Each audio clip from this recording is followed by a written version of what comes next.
Our next dare-to-be-different house is in Henley-on-Thames, a place of pointy-roofed riverside Tudor-Beathan sobriety. So chocolate box perfect, they film Midsummer Murders here. And behind this rusty metal gate, Michelle Agundahin is here to see a house that caused some controversy on the riverbank.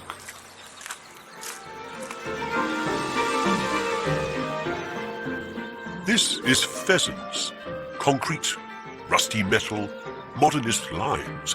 Everything you wouldn't expect just a stone's throw from the banks of the River Thames. And its edgy owners are retired entrepreneurs, Dick and Judith, who's also an artist.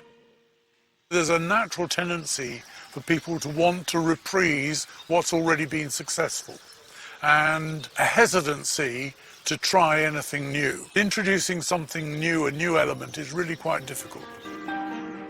After retiring, Dick and Judith decided to replace their 1950s bungalow with Pheasants, a home that the RIBA judges called an extraordinary challenge to convention. The main house sits at the end of this sleek ornamental pond opposite a guest house and studio.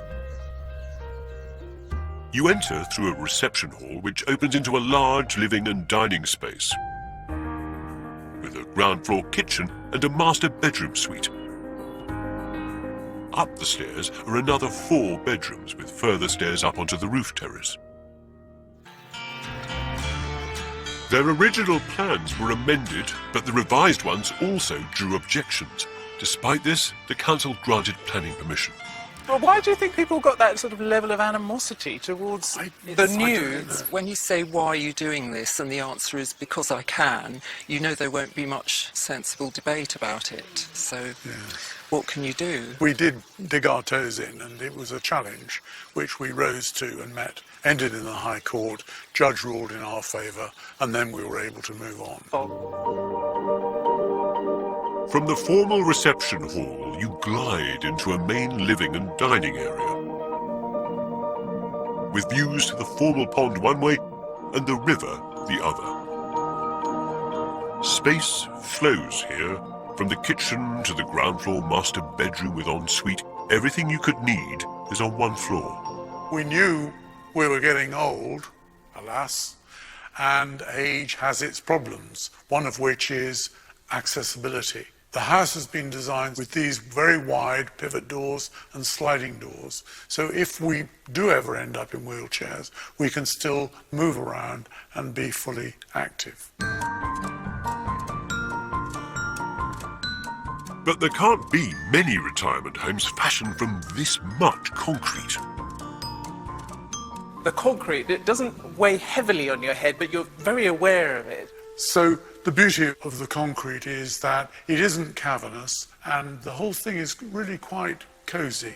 And it's to do with the colour, because it's very warm. We didn't want grey concrete. They did extensive colour tests, sampling pigments and ingredients to perfection. Then every batch of concrete for the walls, benches, walkways and floors had to be matched. Alongside this, all the Corten steel elements were made to order and fitted, including this 7.8-ton cantilevered carport, which arrived in a single piece. It was all keenly observed by the locals. I got lumbered with delivering the parish magazine, turning up here once a month, dropping the parish magazine off. The people in the village want to know what's going on, and I've actually let them know there's a bit more rust on the steel, a bit more concrete gone in, another large piece of glass turned up, and it's all looking pretty different to everything else around here. The architects on the other side of this creative tussle were Ivan Taha and Sarah Griffiths. Sarah recalls that Dick had a motto to get them through the project. They wanted it right, not quick. And I think I heard that on many occasions. The result is a house utterly suited to Dick and Judith, from, of and for them and their needs. There are upstairs bedrooms for when the grandchildren stay. Details are also personal. The leafy screens offer some respite from all those straight lines. The panels were pre-rusted with salt water before they were allowed on site, because, as this building in Bilbao shows, the last thing you want on your clean laundered concrete is rusty skid marks. And Neil appears to have done his job. Pheasants appears unblemished.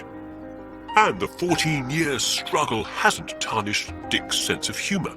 He's collated some of the complaints about the various plans in the downstairs loo.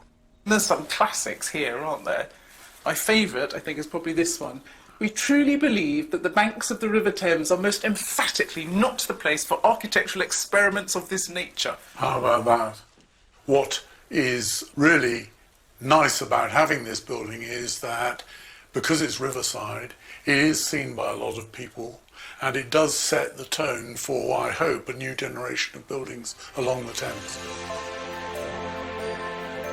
This is a project that's probably had more than its fair share of ups and downs, but now that the dust has settled and the legal bills have been paid, what we're left with is a house that doesn't fit into Henley, but shows it a way forward.